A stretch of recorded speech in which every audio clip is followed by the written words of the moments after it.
seen Nemesis and Nuke Duck pulled out into the mid lane. It's also gaining popularity over in the LCK. So we can't just say that for sure this is going to be Cabo's champion. I have noticed that on Vitality that Saken doesn't seem to have the widest champion pool. He really finds his comfort on things like that Cassiopeia. So I'm still erring onto the side that this is probably Cabo's pick, but we'll hold our breath until we see more into the draft. I wonder how much Vitality can actually play around Cabochard if he's on the Ornn. He's not really a champion you need to get ahead in lane, not really someone you want to get snowballing. Schalke deciding that Innaxe will pilot Aphelios. So far he's played Xayah and Ezreal. And so another new champion in his repertoire, but everyone plays Aphelios these days. And there's the Aatrox that you talked about. There's Odoamne's Aatrox probably up towards the top. Please lock in Ziggs. I have seen some Ziggs, but instead they're going to go for another champion that starts with Z, Zoe. Zoe Blind. We've heard so many pros talk about how frustrating Zoe is as the champion. She's been around League of Legends long enough that if you haven't found her in solo queue and she just, you know, picks up as a redemption or picks up a super soaker and just slams you in the face for RNG purposes, it's a real feels bad moment. Has great wave clear, very safe, great CC and setup for the teams. Kind of does it all. Really does. Braum will be the final lock for Schalke. Aphelios and Braum teamed up very often across the course of the LEC so far. And now we'll see where bans go, because there's no AD carry, there's no support so far on Vitality. And Schalke say, well, we can pinch that pool just a tad, we'll get rid of the Thresh. Maybe trying to deny more of a mid-spiking ADC. Thresh works really well with things like the Varus to help them disengage or kind of provide safety for them. For some reason, I feel like this is going to be a Varus comp, although you still have Ezreal that you can also fall back to, and Misfortune is the other big name that's still left up and available since the nerfs to Senna. Well, Comp is one of the AD carries that has been cracking out the Varus so far. He's played 2 games of it, one of his most played alongside the Ezreal that you mentioned. Of course, when you just stack poking options, Varus and Ezreal fit really well with Zoe and kind of the play style and how you want to play back.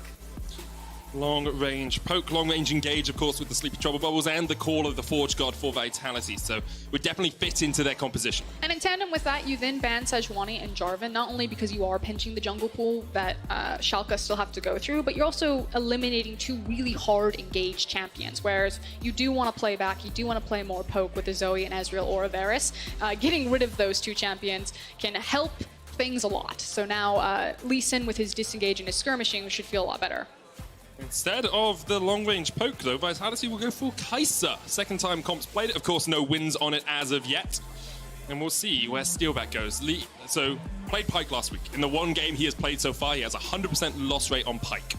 We'll see if he decides to go for something like the Leona, or even the Morgana for a bit of disengage. So if you haven't seen Steelback in a hot minute, since changing over into the support position over in the French League and the LFL, he has been popping off. He is a great roaming support, very heavy into the playmakers. And when I was talking to Laura, she was just basically praising and singing his compliments, and that it seems that Steelback reads the map better than a lot of the players down there and just single-handedly destroys games by being right place, right time. So a champion like Nautilus, when unlocked, can really showcase a lot of his strengths. We'll see how safely he can roam for his team. Last week on the Pyke, he did hit a lot of skill shots early on. The Q was connecting very often in the lane, and he was constantly harassing down his opponents, but a little bit harder to do into a Braum. Of course, you can just put up the meat shield and eat a lot of that poke. Let's have a talk about what these compositions want to do, because when Vitality was starting to form up, I looked at the Zoe, I was like, okay, great poke comp, but now they've added in the Kaisa and the Nautilus, which doesn't quite fit into that meta. You still get some poke elements, depending on what Kaisa's itemization is going to be with the W, but you are correct that it's moved more away from poke and kind of you whittle opponents down, and then when you feel comfortable, you have the engage tools in the Ornn and the Nautilus that you can pull the trigger and then look for those fights. Kaisa has slipped down in terms of ADC priority. I think it's only been 2 or 3 teams that have gone back to her, but she still packs quite a punch. It's just her range is such an issue, and that's kind of what I'm going to be watching for. When you're against a champion like Viktor and even Aatrox, Comp really needs to be on point to make sure that he doesn't put himself in danger when he's trying to lay down a lot of that damage. Definitely feels like Vitality may be changing up their playbook. Not going to be playing around the top side of the map as much as you would expect. Schalke, on the other hand, Viktor in the mid lane, just great wave clear, good bit of poke, has a shield so can deal with a bit of Zoe's damage. Has actually gone for the heal instead of cleanse there, Abbedagge, so would have liked to see a cleanse just because it means you can get away from a Sleepy Trouble Bubble, and it's going to be very much on Lurox to try and keep his mid laner safe from the power that is Lee Sin Zoe. Maybe just feeling confident that with the movement speed that Viktor can get off the Q, that maybe he can sidestep, get a little bit of fancy footwork. He's also got the phase rush to go along with it. That he has. We'll see how fancy his feet are. See if he's put on his dancing shoes. Odoamne on the Aatrox in the top lane should be able to harass Cabochard pretty easily, but I've seen a lot on Twitter and I've heard a lot of people saying Ornn is busted right now, even stronger on 10.4. Oh, Cabochard, if there's a game to show up, it's this one for Vitality. Still looking for their first win in their last game of this half of the split. So more often than not, we'll zone in on Ornn here. Ornn will go for the unsealed spellbook, especially if he's in the top lane. It just offers him so much versatility and flexibility about how he wants to play out the lane phase. And even though when you think about Ornn as a traditional tank, especially with unsealed spellbook, he can get access to things like that ignite pretty early on and then has great kill pressure, especially when you then put him in tandem with the Lee Sin. So is that we say that? Are they going to invade? Nope. Yeah, just looking for wards. Looking to see if anything was warded so that Lurox can have a little bit more safety when he goes for his early jungle clear. Maybe looking for a steal as well, because Skeanz is going to start on the bottom side. And then, of course, the other option that Ornn can spec into is usually Grasp of the Undying, which is what Nemesis, and I actually think Nukeduck took unsealed spellbooks, so just Nemesis so far, took it into the mid lane. So it's usually you take Grasp if you're in a melee matchup and you want more lane dominance, and then you take Spellbook if you're in not so good of a matchup and you want a bit more flexibility and some utility on your kit.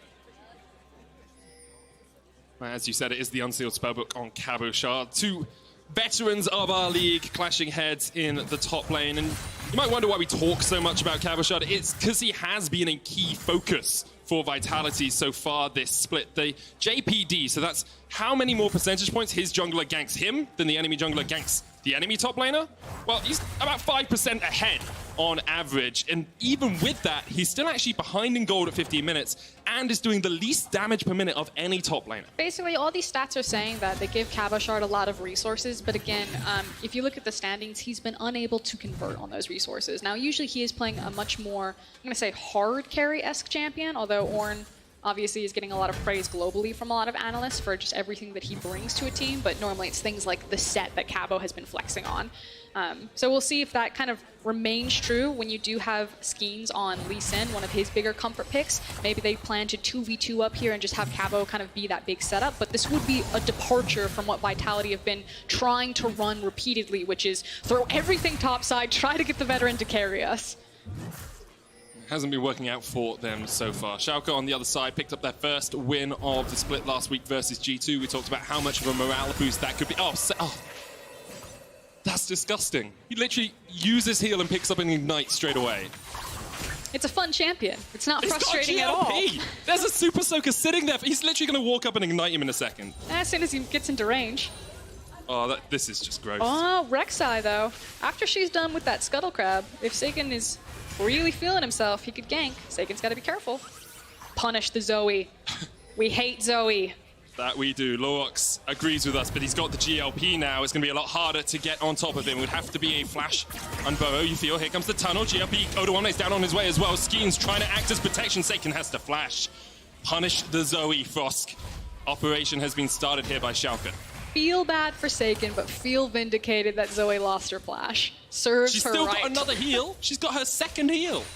Just use it. It's fine. Of course, the issue was that Saken wasn't able to tag the Sleepy Trouble bubble, which meant that it forced Saken to respawn by burning the flash, because then Lurox was able to just rock up and look for the unburrow. Yeah, and Lurox going for Hail of Blades as well means that he has a huge amount of damage early on. Get those auto attacks out very quickly. But see how many minions Saken misses here, because I think it's just the one. Now he's back in lane, we'll be able to pick up that cannon. It means he doesn't actually lose out too much, although he is 10 CS down. He's going to pick it. He's picked up a proto belt.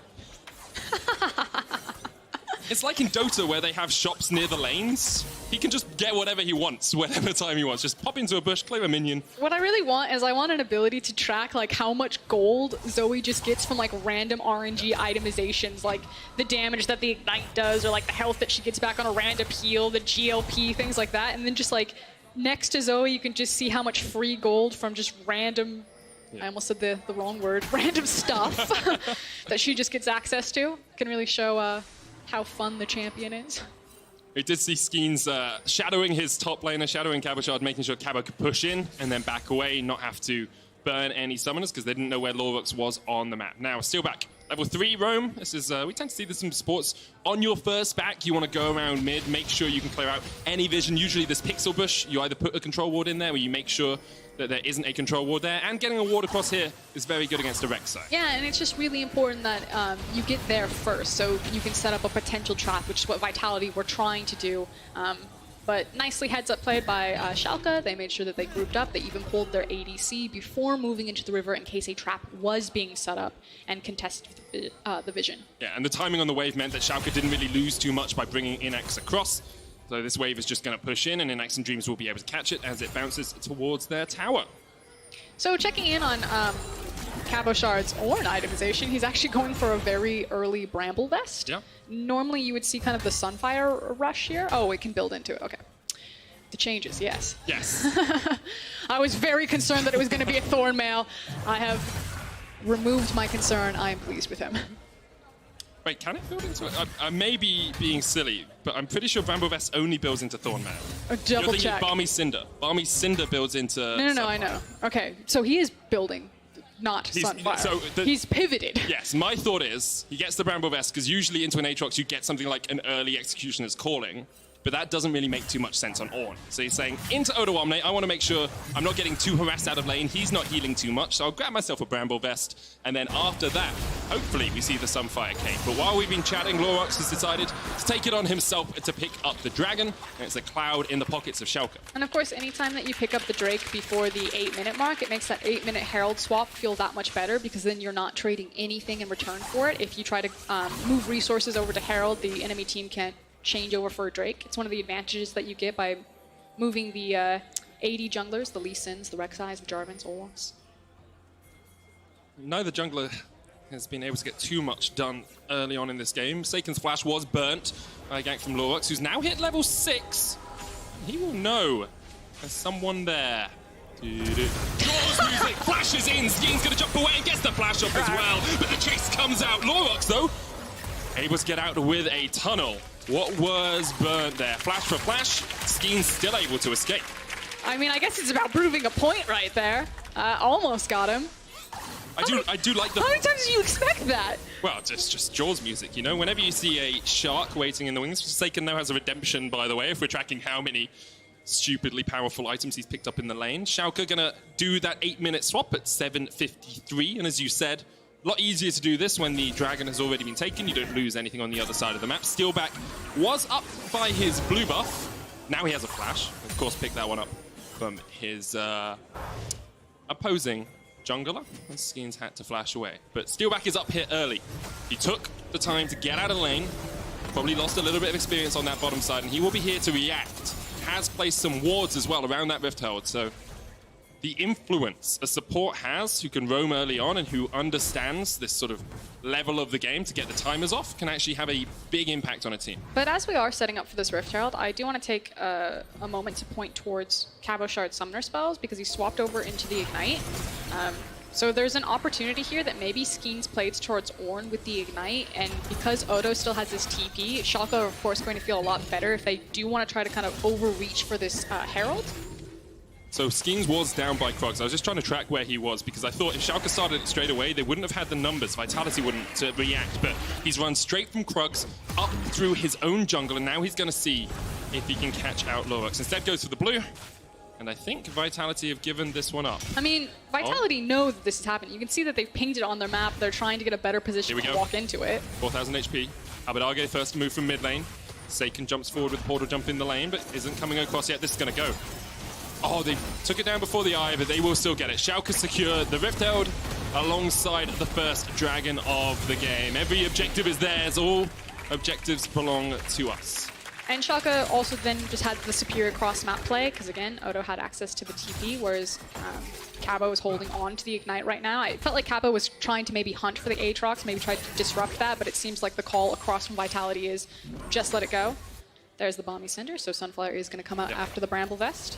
Does delay it just a tad, but shouldn't. I was like, I'm so used to seeing Sunfire rush at this point. I guess like, into the Aatrox it kind of makes sense. You're just trying to mitigate a little bit more of that healing Skeanz. They're going to go for this. Sonic Wave lands on Innaxe. He goes all the way in. The kick back.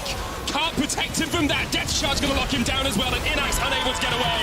2 on the menu as they jump across the wall. It's a double for comp. Great play from Vitality. And that's even made more impressive in the fact that Skeanz didn't have access to his flash. He had to rely on making the W to the ward jump, and just the raw hand power that that takes right there. Because again, he burned the flash earlier against the Rek'Sai. So beautifully executed here. That is top notch. That is so good, so clean. And the isolation of Innaxe away from Dreams means that Dreams is never able to put up that Unbreakable to mitigate some of the damage. You can see Innaxe didn't even burn his flash, realized he was done for. Dreams trying to get away, but once again, Skeanz connected. The Killer Instinct came out from comp, and Vitality now have a 600 gold lead, and Manamune stacking up on comp. That Kaisa, she is a late game terror, a nightmare. If she gets ahead, Sleepy Trouble was not going to connect here. Steelback's already used the dredge line, but Vitality getting control over this bot side river with only 30 seconds left on the Dragon. And we've been talking a lot about Schalke, but now we can kind of put the lens back onto Vitality, and particularly around Skeanz. If you look at Vitality statistically, of course it's going to hurt just because of where they are in the standings of the league, so not a lot of their stats look great, but one of the big takeaways is that nothing happens for this team unless Skeanz is involved. He's essentially everything for this team's early game, so this is already showing great promise if you're a Vitality fan. In the right place once again here. Jumps onto Lurox, who will just burrow away. The Sleepy Trouble Bubble connected in the mid lane, but Odoamne is roamed down. Abbedagge, oh, that is painful. Painful to watch as Saken just chunks out his health bar. Now, there is an Infernal Dragon here for Vitality. Once again, look at where Steelback is. And I know I'm a support main, so I'm always going to be talking a little bit about Steelback, but the amount of time he spends out of the lane is actually incredible, because he's always roaming. He's always looking to team up with Skeanz. And I believe they played together on LDLC in the past, so there is a pre-existing synergy between those two. That's kind of been the mantra of a lot of the LEC teams for 2020. It's that everyone imported jungle support synergy. Misfits mad. If it works, we've seen how powerful a good roaming mid-jungle can be. Steelback and Skeanz once again teamed up. Abbedagge, oh, dodges the Sleepy Trouble Bubble, but can still be chased down here. I don't know, he's playing with fire.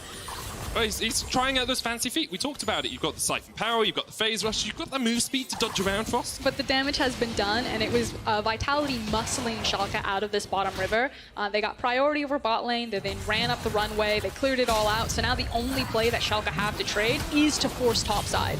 That's what they're going to do. Cabochard dived underneath the turret, stunned up, and the Chaos Storm will claim another victim. The Infernal Dragon goes down for Vitality, but Schalke were able to make a cross-map play.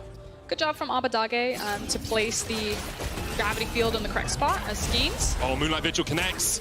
Long range auto won't be enough. Still gets the stun off. Still back on the chase here, but Skeanz able to escape. Didn't see if the Rift Herald's being used yet. Here it goes. They're looking for those 2 plates first. Make sure you get as many plates down as possible. And then as the Rift Herald charges in fact, they might even get 3 before the Herald charges in. There we go. First tower of the game to Schalke, and with it, 1,500 gold lead. And while we were kind of getting back onto the side of Vitality as they started to swing back in their favor, we're muscling Schalke out of the bot side. Schalke make the right read, they move up into the top side, and they trade really heavily in their favor by getting the Herald on top of it. And a lot of gold into the pocket of Viktor. He's a champion that has really cost-efficient itemization because of the Hex Core, so anytime that you can kind of springboard this guy ahead, he's got his red Hex Core now, he's going to be hitting much harder. I did just check, Skeanz and Steelback missed each other on LDLC. Skeanz was playing for Vitality B when Steelback was on LDLC, so apologies for my mistake, guys. I knew they were both in the French League at least, so I got the location correct geographically. I was in the right place, Frost. Well done. Thanks. I take whatever victories I can get, and I'm sure Vitality will be of the same mentality coming into this game, 0-8, but 2-1 in terms of kills. They are a little bit behind in terms of gold. However, I do wonder where a lot of that gold is sitting. Odoamne just pinging over to level 11, has about a 16 CS lead. And if we look across, it's actually an 800 gold lead for Comp in that bottom lane because of the 2 kills, but 8,000 ahead for Abbedagge in mid. So let's talk about win conditions right now for both of the teams. Vitality, you can see kind of what they want, which is they're hunting around with Steelback and Saken. They're trying to use their big pieces of CC, so the Sleepy Trouble Bubble and the Nautilus Hook or the R, and just fishing around, seeing what connects there, and then hopefully deleting that opponent. So that's kind of their immediate goal right now. Whereas Schalke on the other side, I actually think are in a position where they want to continue to funnel a bit more farm onto Aphelios. So they actually should slow down the game a bit more, get him to his completed item, and then we'll feel more confident. Skeanz jumping in, Odoamne dashing out. Yeah, we're able to escape. Now with tower plates down, these towers will fall pretty quickly, especially if you've got a demolished Brook, which they do. Comp comes up, and that tower will fall pretty quickly. But as you can see, you talked about it, Innaxe being funneled gold in the bottom lane, takes out a turret, and it will be 2-1 in favor of Schalke on the tower score. Schalke actually maybe even looking to push in. Lots of pings coming down on that bot lane tier 2. And, well, Schalke don't have to stop. Rift Herald, I think, has been started by Skeanz. He's going to decide on that one instead, but this will be 2 turrets and a lot more gold over to Innaxe. Yeah, just the raw pushing power and speed of Aphelios. Again, that's 2 back-to-back kind of cross-map plays where Schalke, in my opinion, have won out pretty heavily. You can see it reflected in the gold. Now, maybe Vitality are able to shore that up when they secure this Rift Herald. Maybe if they get a pick into a Herald, they can try to eat some of that back, but right now, Schalke playing the map a lot cleaner than Vitality. And you can see Innaxe actually within 300 gold there of Comp. He's now finished the Essence Reaver, Hex Core being upgraded by Abbedagge, Black Cleaver the first item for Odo, and Cabochard 1 level away from giving himself a fancy cape of Sunfire. And a Sonic Wave comes in, Abbedagge flashes out. Good escape from the mid laner there from Schalke. Skeanz is still so clean. Like, yeah, Abbedagge made sure that he got the flash out so the insect didn't come through, but again, that Skeanz doing that without the flash. He is definitely showing us why his Lee Sin needs to be feared. Saken flashes away, as I believe Dreams flash forward. Lurox actually flashed there as well, so Schalke trying to up the tempo a little bit, maybe just thinking that they caught out Saken. There's a dragon in a minute. Yeah, they got the back on Innaxe, and so they're feeling much more confident, where you have good power on Abbedagge right now. Aphelios is going to be hitting really hard, so they feel confident to fight for this positioning. See Steelback trying to face check, but the concussive blows. One more auto will be enough. Goodbye, Steelback, as it gets dunked on by Odoamne. You could see it coming from a mile away, but someone had to face check the bush. Now, it's still going to be 40 seconds before the dragon is going to spawn, so Steelback will be back up and available onto the map, so there's still the potential that Vitality could fight for this as long as they stagger their backs. But a huge issue right now is the fact that Saken doesn't have a lot of mana left to his name. Sentry turret comes down, but the call of the Portugal's coming in. Sleepy Trouble Bubble, only connected on the back line, and Cabochard decided not to kick the Forge back. Comp has to flash away from the Chaos Storm, and felt a little bit like a hodgepodge of a fight right there. So, I understand kind of where Vitality are coming from. Saken didn't have a lot of mana. If they wanted to try to contest for this tower and this dragon, they had to kind of find that window, maybe look for a flank. Unfortunately, because the execution didn't work to how they wanted, not only do they lose the tower, but they also lose the dragon. So it's kind of like if you win it, you maybe get 1 step forward, but if you lose, it's 2 steps back. And right now, it's 2 steps back for Vitality. High risk, low reward play there for Vitality, and the Ocean Dragon starting to stack up on Schalke. That's their first, but I think most people would agree that the Ocean Soul is probably the strongest of the Dragon Souls right now, so if they can continue to stack those up, it would be very hard to kill them. And, we'll see if Vitality have an answer to it, because that gold lead continues to extend here, Frosk. It's 4,000 the lead now for Schalke. They have come out pretty well so far this game. Vitality, I thought perhaps they were changing their game plan a little bit. It looked like Comp was the target for Skeanz to play around, and he did get 2 kills early on, but Skeanz, although he's playing very well, hasn't found the connections on any more kills. Yeah, but we'll see if they connect on anything in this Herald, because this is the big play that Vitality really need to swing back with this. I think they're just going to get a charge, and that's it. Doesn't kill it. Saken Skeanz teaming up. They're jumping onto Odo, knock him down below half, but of course the Aatrox can't heal up. They are putting Cabochard down towards this bottom lane. He's stuck there. They will be able to push in towards the turret. Odo having to back, of course, because he took a chunk of damage. They can try to get damage on Lurox, but Tower doesn't quite fall as Odo rotates, Cabochard rotates across. So this is kind of the perfect situation for Vitality when the map feels like it's kind of at a stalemate and you just get multiple rotations of Saken fishing with these bubbles, fishing with the CC. Then over time, you can see that the tower is falling down even to the likes of an Ornn as opposed to something like a Fiora. And so at this point in the game, that's what you're looking for if you're a Vitality fan. You kind of want that stalemate where everyone's just looking at each other, comps eating up a bunch of CS, and hopefully Cabo is getting something done onto a side lane. Whereas for Schalke, you're really looking for these flanking plays.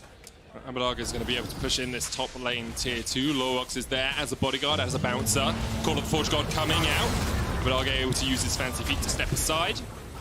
And, oh, Steelback's chasing in. Death Charge coming out. They don't know. They don't know that Rek'Sai's there. The Chaos Storm forces them away. Steelback has to burn his flash, and Abbedagge burns nothing at all. Pretty big cooldowns, not just the flash, but also the Death Charge there from Steelback. We'll see how confident Schalke are feeling. While that cooldown is coming back up, if maybe they want to fish for a skirmish or fish for a fight. I think they're going to use it for reset timers, though. Now, I'm having a little bit of an internal debate here, Froskurinn, because when I see an Ornn, I always think you need to get Ornn items, right? Your team should be building around you, trying to get that extra gold in your back pockets, but Ludens can be upgraded. It's not the most efficient Ornn upgrade for Saken. Maybe he'll go Death Cap next. Ginsu's and Manamune, neither of them are upgradable. Gargo's Stoneplate definitely isn't upgradable, and there's no Black Cleaver on Skeanz either. So there is going to be a while here, while Vitality are basically leaving gold on the table. I think it's obviously never great when you don't maximize a champion's kit, and a lot of times you'll see compositions put together where the itemization isn't as available for Ornn. But I also feel that kind of like all of the utility that Ornn provides, it's still like not necessarily a bad situation. Oh, it's still fine, right? Ornn is still a great champion. It's just like, can we pump everything we can out of this champ? Because that's what wins you games at the highest level. At this point, I just want to make sure that people have, what is it? You have to have it in the first slot so you don't accidentally get a Ludens upgrade over a Death Cap. That's my slight concern with Saken. He's got the Ludens right now. I believe he'll go to Death Cap next. Do we know if the Spectator client... I know. So Spectator client shows us most expensive to least expensive. Exactly. So you can't actually see the... Oh, no. So that okay, yeah, but it's fine because he doesn't have the Death Cap. That's not a mistake. That's a choice. That is a choice. Whether it's the most effective choice is a debate for people. It's literally his only choice. Yeah, but maybe he could wait. Don't have to use them. Why not? Well, because he can't upgrade a Death Cap if he gets it now. We don't know if he'll build it. That's true. That's true. And that's why we'll wait for the game to show us, Froskurinn. A journey of discovery for us. 5,000 gold, still the lead here for Schalke. He's definitely going to build it. He's got 2 Death Caps, Frosk. But maybe, if before he gets that Death Cap, Vitality have a fight. I mean, there's a minute on the Ocean Drake. Maybe they're looking for that. Maybe they're looking for a bit of a Barney. But Schalke getting vision controlled around the Baron. Don't need to start it up. Last week, we saw G2 sneak a 2-man Baron. When you have Calibrum, when you have Severum, when you have Crescendum, the Chakrams, and do it very quickly. White and red, as you say. This is the good thing with Zoe, though. It's very easy to base check from range, because you just chuck a bubble through the wall, and if it hits someone, you know they're there. And if it doesn't, they're not there. It's still a little bit scary, however, for Vitality, because they are losing control over their side lanes. You can see across the map from Schalke that they've got both bot and top pushing in. So I don't think that Schalke feel any sort of pressure, even though, yeah, Vitality can technically check around the Baron pit with the Zoe, and they're going to have to check around the Dragon pit, as that's also spawning. As you say, Ocean Dragon does come up. We'll see if Vitality decide to fight over it. Of course, it's not soul point.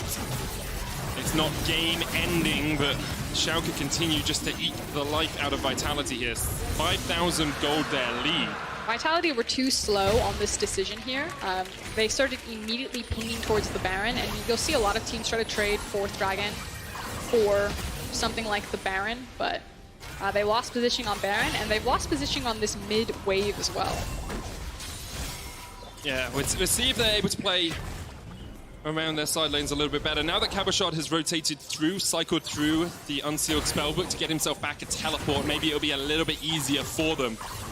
Because when you don't have the ability to join a fight from a side lane, it actually becomes very difficult for your team to play and answer the pressure that Odoamne has been putting on this Aatrox. But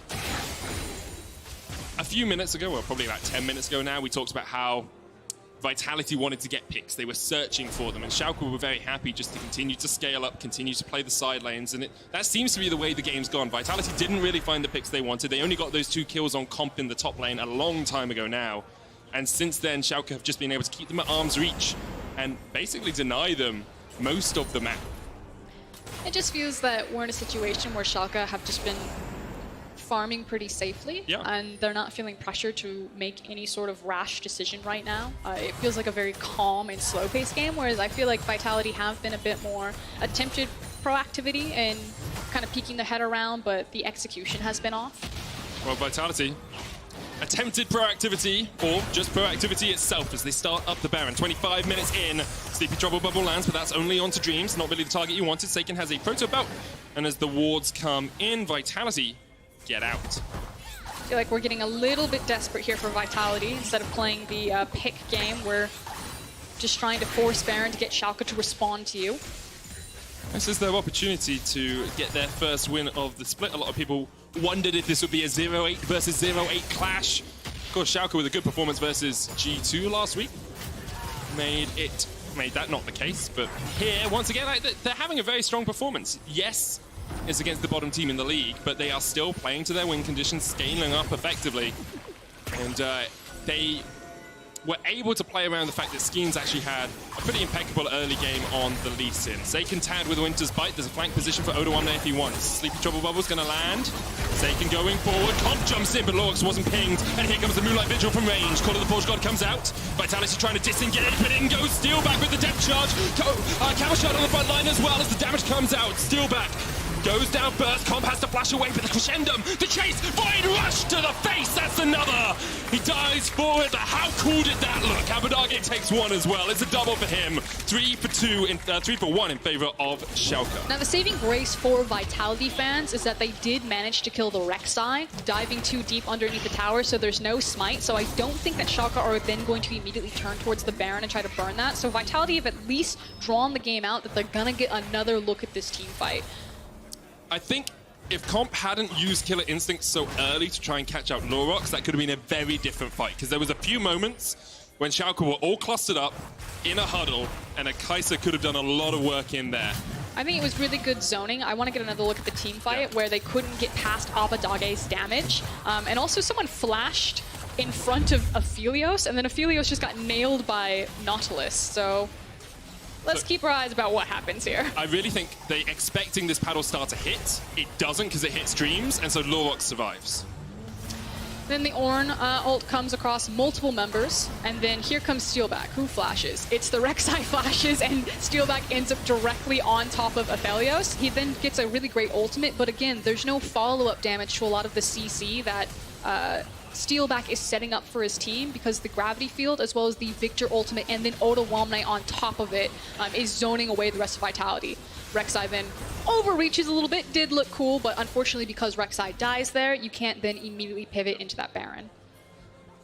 You can see a lot of that sitting on Abbedagge's shoulders alongside Innaxe, hit that long-range Moonlight Vigil, so did a huge amount of work. Cabochard now on Smite instead of Teleport means that he'll be joining up with his team a little bit more. In Vitality, they know 30 seconds before they've got to fight, before they've got to do something, because otherwise they lose the Ocean Soul. That'll be very difficult to play around. Next upgraded Ornn item is the Obsidian Cleaver for Skeanz. Still nothing on Comp.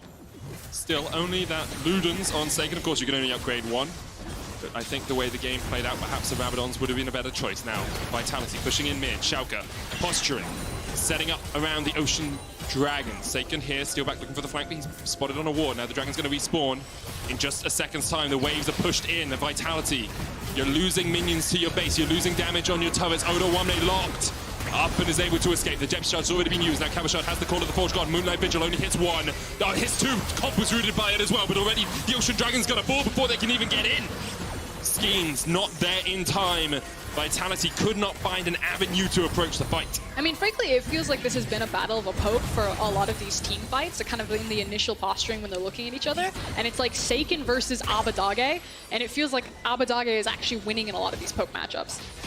Well, you know what's very difficult to poke into, Froskurinn? Ocean Soul. All that healing, all that mana regeneration makes it so hard now for Vitality to find the fights they want. They want to poke people down, then they want Skeanz jumping in, then they want Comp jumping in, but Schalke upping the tempo. They found their mark, they found their rhythm, they're going for the Baron. Steelback is here, Skeanz is in the mid lane, nowhere near it already. 9,000 HP left on the Baron. Steelback steps forward into the face of a Glacial Fissure. Gravity Field will keep them back. How much health is on that Baron? It's 2,000. Cabochard coming in, looking for it, but can't get it. Lurox secures it, and now Vitality are fighting for their lives. Not just fighting for this fight, but fighting for the game. Abbedagge's got one. Odoamne jumping forward. The damage is unreal. Skeanz has to flash away, but Lurox is still on the chase. Vitality just running for their lives, and Schalke take two, take the Baron, take the soul, they take everything. That damage was disgusting from Odo and Rek'Sai there at the end of that fight. And like you said, it felt like that was probably going to be the game-deciding fight. Yeah, Vitality get out with their lives, maybe with their combined wave clear, they can hold on for another fight in that, but Schalke have been firmly in control of this game for kind of the past 10 minutes. Yep. 10,000 gold lead for them now as well. Hasn't really been much Vitality could do about this. Two inhibitor turrets to target here as top fours mid, perhaps going to follow shortly after. And it feels like one of the issues is that Schalke were just using their side lane gold so much more effectively. And you can see that really in the experience disparity between their top laners. Odoamne level 17 to Cabochard's level 15. This was shaking hands with Vitality, where Schalke were just getting more bang for their buck across the map. Vitality had too many carries, constantly sharing EXP. There goes Skeanz, Abbedagge knocked back, but they can't find the connection as Steelback is zoned out. Abbedagge goes unstoppable as he just shreds through Comp, and now the chase is on. Odoamne, he can't do much against the World Ender, my friend. Odo takes out Steelback. It's a double for Abbedagge, and now the Nexus Towers will be felled. Razed to the ground, Schalke look pretty unstoppable in this game. Lurox fighting against Saken is put to sleep. Innaxe flashing forward. Saken trying to get away. They know they've won the game. They know it's done. They get the ace. The Nexus falls, and Schalke on a 2-game winning spree. Much cleaner map play from Schalke. Vitality had a couple of good hits in the early game, but it felt like Schalke were constantly ahead of them on the rotation. They beat them in the tower game. The EXP difference really came to a head. Again, we said Odo level 17 to Cabo's level 15. Vitality were splitting waves in between their ADC and their mid laner, constantly in the same position. Part of that is that they had a champion like Zoe, who's a bit more fragile, not as flexible. When you put her out into a side lane versus a Viktor who can feel more confident to go out there. Definitely the case, Voska. Schalke, as you say, very much in control of the game. Vitality, there were some signs of life, there were some good things. Skeanz had a pretty good early game. Skeanz had a great Lee Sin in terms of his mechanics. There were some really clean plays there. Definitely were. I did have a celebration for Odoamne. If he died 8 times, he would have hit 800 career deaths. But he didn't die at all. So we're going to have to wait on that one. We'll keep the party hat somewhere for you, Odo. I do want to say that we kind of talked about this at the very beginning of the series. You know, what a mental reset it can be to take down a team like G2, because it kind of reminds you that you are capable of doing anything, and really the only direction Schalke had was up at this point. And even, it doesn't matter who you change in, but when you do add in new voices, it just completely changes the dynamic of the team. And I do think that you are starting to see some of those fingerprints of this, and it feels a lot better and it looks a lot better if you're a Schalke fan at the performance that you saw this time around.